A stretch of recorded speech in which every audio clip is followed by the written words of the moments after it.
Bilar radhiyallahu anha, artinya yang diridhoi oleh Allah jelas masuk surga karena sudah diridhoi oleh Allah. Kenapa? Karena Aisyah termasuk salah satu as-sabiqun al-awwalun, salah satu generasi pertama yang menyentuh imannya dengan Islam, yang masuk ke dalam Islam pertama kali. Dia berkata, qala Rasulullah SAW, kalau perempuan kolak satu orang, kalau dua kolata, kalau perempuannya banyak kul.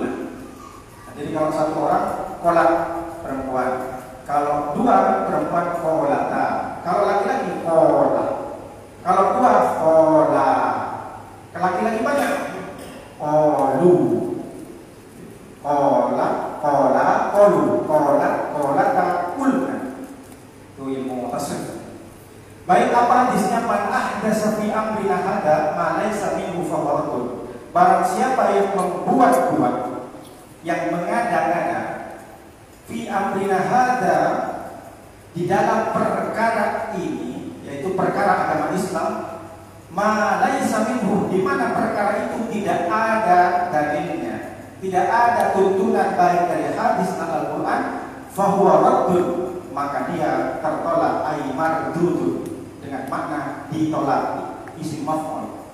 Rawahul Bukhari wa Muslimun, yang menceritakan hadis ini sahih Bukhari dan Muslim. Maksudnya bagaimana? Kenapa disebut dua?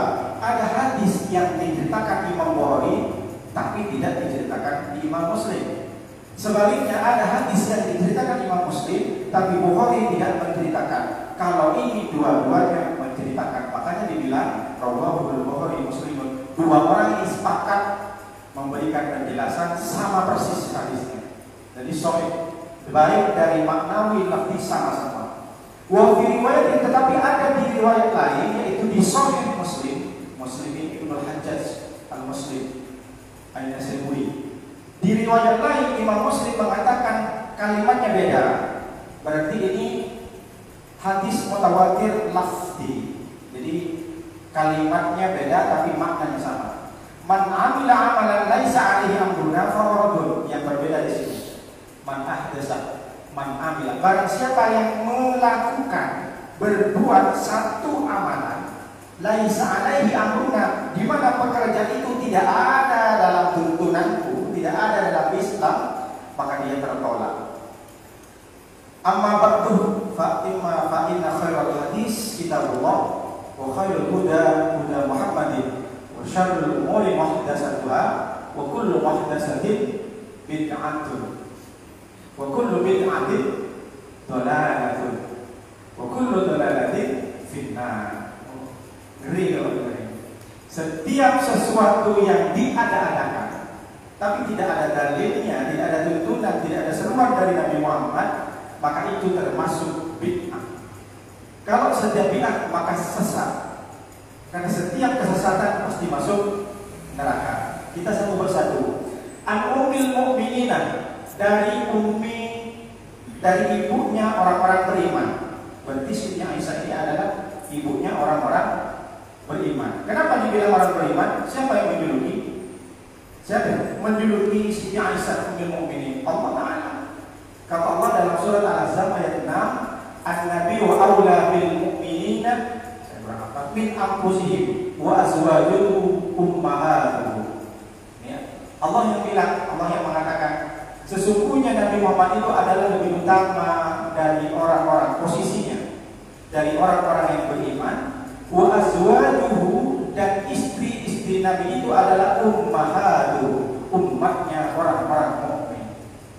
Makanya karena Aisyah atau istri Nabi yang lain termasuk adalah ibunya orang-orang beriman, maka pamali, kata orang Sunda, tak boleh menikahi ibu kita sendiri. Itu karena kenapa? Istri Nabi tak ada yang berani nikahi. Kenapa? Karena ummul mukminin. Jadi bukan hanya sekedar ibunda satu orang, tapi ibunya orang-orang beriman. Maka ketika ada orang yang mencaci Siti Aisyah dan tidak marah, berarti dipertanyakan keimanannya. Karena Siti Aisyah kan banyak yang mencela. Ada yang mencela banyak, termasuk adalah orang-orang Syiah. Orang-orang Syiah namanya itu Yasir Al-Habib, Ustadz Kuwait ulama Kuwait tapi dia Syiah. Jadi satu malam dia itu mengadakan acara mengenang kematian Siti Aisyah, di mana diundang semua ustaz-ustaz yang memang pro ke Syiah. Di situ apa yang terjadi? Untuk mencaci maki Siti Aisyah saja. Apa masalahnya? Disebutkan dalam kitab Al-Kafi karangannya Hulaini, ulama Syiah, bahwa Siti Aisyah salah satu istri Nabi atau orang yang menskenario membius atau meracun Muhammad. Jadi Muhammad itu diracuni oleh dua perempuan yang jahat, di mana dua perempuan yang jahat ini diskenario oleh bapaknya sendiri yang dua juga jahat. Siapa? Aisyah bersekongkol dengan Hafsah. Kata ulama Syiah ini di kitabnya Al-Kafi karangan Hulaini, ulama Syiah. Di situ disebutkan bahwa Aisyah meracuni, memakai kalimat apa? Kalimat dalam Al-Quran, wa Muhammadun illa rasul qad khalat min qabli rusul afa in mata aw qutila qalabtum ala aqabikum. Muhammad itu tidak lain ada utusan. Apabila Muhammad itu mati atau dibunuh, itu sudah wajar karena dia bukan Tuhan, kan itu Al-Quran. Jadi mereka menggunakan aw qutila. Kenapa Allah menurunkan ayat yang ada artinya Muhammad kalau dibunuh? Jadi mereka bersepakat bahwa yang meracuni Muhammad itu adalah Aisyah dengan Hafsah. Hafsah anaknya Sayyidina Umar, istri Nabi juga. Aisyah adalah anaknya Abu Bakar, istri Nabi juga. Disebutkan dalam sarah ini karangan Hashim Kamil Hamid Musa, imam besar, mufti besar di Al-Azhar Mesir pada zaman Turki Utsmani yang mengarang kitab ini, sarahnya. Jadi Tuhfatul Kiram. Disebutkan di sini bahwa afdalul zauji Rasulullah SAW ba'da Khadijah Aisyah, bahwa paling utamanya istri Nabi setelah Siti Khadijah itu adalah Aisyah. Kenapa Aisyah? Karena Nabi pernah bilang, pernah mengatakan, khudu min nisbi dinikum bil Humairah, ambillah separuh agama dari istriku yang berjuluk Humairah. Tahu artinya Humairah? Yang merah pipinya, yang merah merona, yang cantik. Ini panggilan Rasulullah pada saja Humairah sayangku, ya abang. Jadi Nabi pernah bilang, kenapa? Karena Siti Aisyah adalah istri terbaik setelah Siti Khadijah, meskipun tidak punya anak. Jadi Siti Aisyah ini alim. Dari saking alimnya sahabat bilang bahwa Siti Aisyah adalah memiliki madhab Aisyah. Karena Siti Aisyah detil melihat pekerjaan Nabi langsung. Mulai dari Nabi ketika tidur dengan Aisyah, apa yang dibaca olehnya. Allah fajidna syaitan wajidni syaitan fima razaqtana wa qina adzabannar. Pak ini bisa sudah biasakan kan baca itu ketika kumpul dengan istri. Itu sudah. Aisyah. Berapa hadisnya Siti Aisyah? 1210 hadis. Luar biasa. Jadi ini menunjukkan Aisyah adalah emansipasi wanita. Jangan dibilang dalam Islam itu perempuan tidak memiliki peran. Jangan dibilang hadis yang diriwayatkan itu hanya dari laki-laki saja. Tapi ternyata ada sahabat Rasulullah perempuan Aisyah namanya yang sampai bisa meriwayatkan hadis Rasulullah 1210. Ada yang komplain, Ustaz, itu Aisyah kan istrinya, kenapa dibilang sahabat? Iya, sahabat. Syarat sahabat itu tidak perlu, itu kan status keluarganya istrinya. Tapi kalau sudah bertemu dengan Nabi, siapa sahabat? Man laqiyan Nabi wa amana bihi wa mata bi islamihi. Sahabat itu artinya yang bertemu dengan Nabi Muhammad, beriman kepada Nabi Muhammad dan mati dalam keadaan Islam, tidak masuk, tidak kafir, tidak keluar dari Islam. Banyak yang bertemu dengan Nabi tapi tak iman sama Nabi. Abu Jahal ketemu sama Nabi, bukan sahabat. Kan banyak lagi. Abu Lahab bertemu dengan Nabi, pamannya sendiri malah, tapi tidak dikatakan sahabat. Di bawah sahabat ada tabi'in. Siapa tabi'in? Itu generasi kedua. Tabi'in itu adalah tahun ke-200, orang yang sudah bertemu dengan sahabat Nabi, beriman kepada Nabi dan mati dalam keadaan Islam. Di bawahnya ada lagi, ada tabi'un tabi'in. Siapa itu? Pengikut tabi'in, orang yang bertemu dengan sahabat yang telah bertemu dengan Nabi, beriman kepada Nabi dan mati dalam keadaan Islam. Oleh karena itu saya tuliskan di sini. Jadi kita kita biar tidak sesat, kita harus ikuti ulama-ulama salaf. Jadi salafus soleh namanya. Salafus soleh itu adalah satu, kata Nabi, khairun nas qarni, sebaik-baik manusia adalah pada zamanku. Setelah itu tsummal ladzina yalunahu, tsummal ladzina yalunahu. Cukup 3 saja. Ada 3 generasi. Ini ulama salaf namanya. Ulama salaf ada 3. Yang pertama adalah, kata Nabi, sebaik-baik manusia adalah zamanku, pada abadku. Berarti adalah sahabat. Kalau sudah sahabat yang bilang, tak perlu diragukan lagi, meskipun Nabi tidak mengerjakan. Tsummal ladzina yalunahu, setelah sahabat ada tabi'in. Tabi'in. Tapi siapa? Orang yang pernah bertemu dengan sahabat atau bahkan berguru kepada sahabat-sahabat Nabi, kemudian beriman kepada Nabi, lalu mati dalam keadaan. Siapa salah satunya? Seperti contoh Hanafi, Imam Hanafi, Hasan al-Basri. Siapa Hasan al-Basri? Pencetus Ahlus Sunnah wal Jamaah. Langsung muridnya Anas bin Malik. Anas bin Malik, sahabat Nabi yang paling tua, meninggal pada 93 Hijriah, umurnya hampir 105 tahun. Makanya muridnya Anas bin Malik ini banyak, termasuk para tabi'in. Hasan al-Basri yang pencetus Ahli Sunnah wal Jamaah langsung berguru kepada Anas. Anas terakhir wafat di Baghdad, Irak. Dia berpindah-pindah mulai dari Makkah, Madinah, lalu kemudian Anas tahu ceritanya kan, gimana bisa menjadi sahabat Nabi ketika umur 10 tahun. Ummu Sulaim, ibunya Anas ini, Ummu Sulaim, tidak punya harta, tidak punya apa-apa.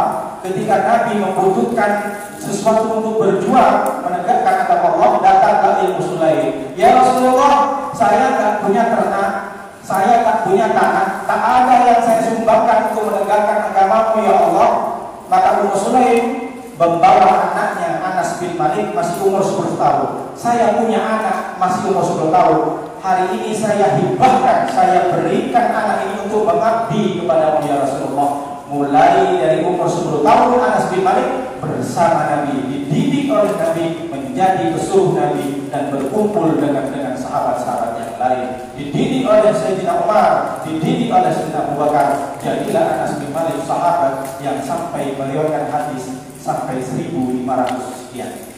Anas bin Malik meninggal agak tua, 105 tahun. Murid-muridnya banyak. Hanafi, Hasan al-Basri, Umar bin Abdul Aziz, lalu kemudian ada Qatadah dan yang lain. Saya sebutkan yang terkenal saja. Lalu kemudian ada tabi'ut tabi'in, generasi ketiga. Terakhir generasi ketiga 241 Hijriah. Yang ini sekitar 181 terakhir. Terakhir tabi'in itu adalah, kalau nggak salah, Umar bin Abdul Aziz meninggal 181. Kalau tabi'ut tabi'in, jadi tabi'ut tabi'in, makanya di doa itu Allahumma wa'anil khulafa'ir rasyidin Abi Bakr wa Umar wa Uthman wa Ali wa kulli sahabati Rasulillah ajma'in wa 'anil tabi'ina wa tabi'it tabi'ina wa tabi'it tabi'in wa man tabi'ahum bi ihsan ila yaumiddin. Lengkap itu doanya. Siapa tahu tabi'in termasuk Imam Maliki, Imam Syafi'i. Kemudian ada Imam Syafi'i, Tariq bin Ziyad yang terkenal, dan yang lain-lain.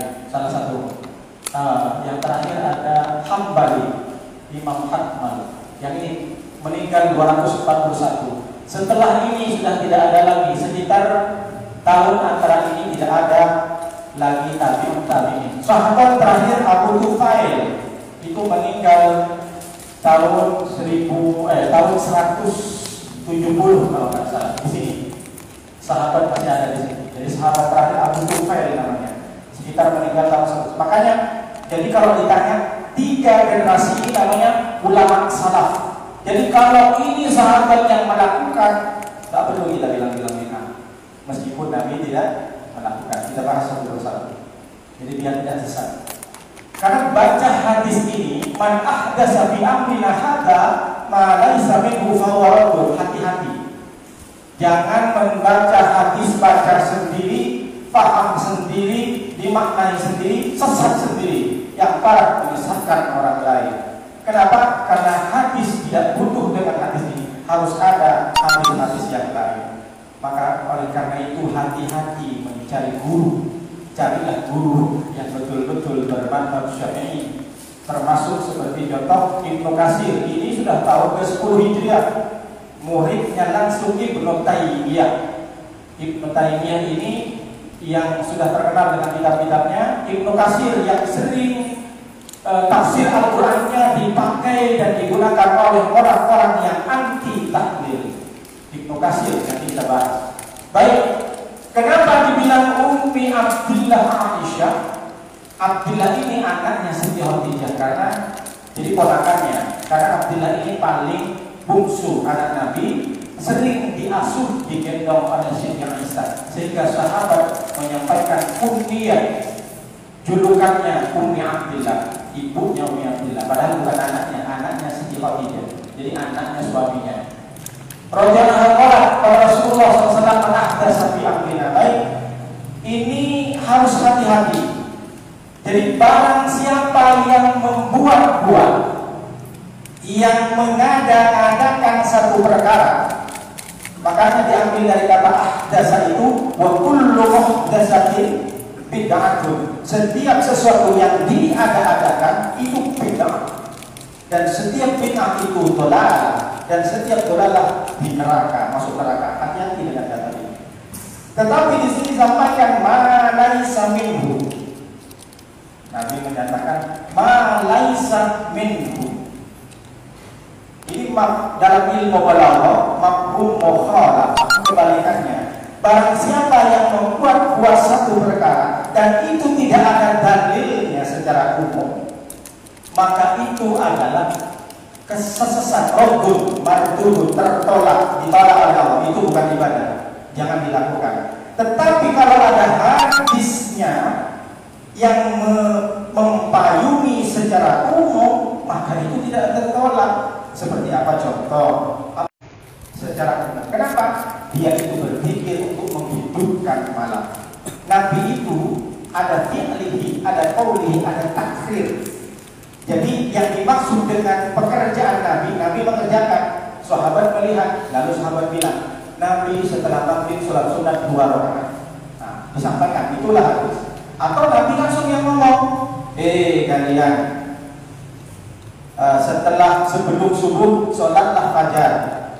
Seperti contoh, man sholla subha fi jama'atin faka'annama sholla kullal lail. Siapa yang sholat subuh berjemaah maka mendapatkan pahala seluruh malam. Ini qaulihi namanya. Langsung Nabi ngomong. Jadi pekerjaan Nabi, sunnah Nabi itu ada yang dilihat oleh sahabat baru diceritakan. Ada yang ngomong, Nabi langsung didengarkan. Ada takrir. Takrir ini contohnya satu ketika di Madinah itu ada tiang namanya usfu'an. Jadi ketika Nabi maghrib datang, Nabi biasa nggak sholat sunat sebelum maghrib. Tapi pernah satu ketika Nabi ditengok di belakang usfu'an ada sahabat sholat sunat. Allahu Akbar sebelum maghrib. Nabi nengok senyum, baru Nabi sholat maghrib. Orang sahabat lain nengok juga ketika Nabi nengok. Nabi tidak menegur dan Nabi juga tidak menyalahkan. Itulah takrir namanya. Makanya jangan salahkan ketika ada orang sholat sunat sebelum maghrib. Nabi tidak mengerjakan, tapi Nabi takrir, persetujuan. Artinya Nabi diam. Berarti kan tidak salah. Kalau salah dipanggil, kamu ngapain sholat sunat sebelum maghrib? Ini ya. Lalu ditengok sama sahabat, diceritakan jadilah hadis itu takrir. Nah, Abdurrahman bin Auf membaca yang kursi di pojok rumahnya. Ini Nabi tidak ngomong, tidak ada cerita, kalian kalau udah pulang ke rumah baca ayat kursi setiap pojok rumah, gak ada. Tapi Abdurrahman bin Auf melihat hadis Nabi yang menghidupkan malam. Artinya apa? Kata Nabi kalau malam banyaklah berzikir. Gak diceritakan Nabi kata berzikir di mana. Sama dengan kita man shalla alayya sholatan wahidatan sallallahu alaihi wasallam. Barang siapa yang sholat kepadaku 1 kali, maka Allah akan membacakan sholawat kepadanya 10 kali. bilang baca selawat kalian harus sebelum tidur, baca selawat kalian harus masjid. Tidak.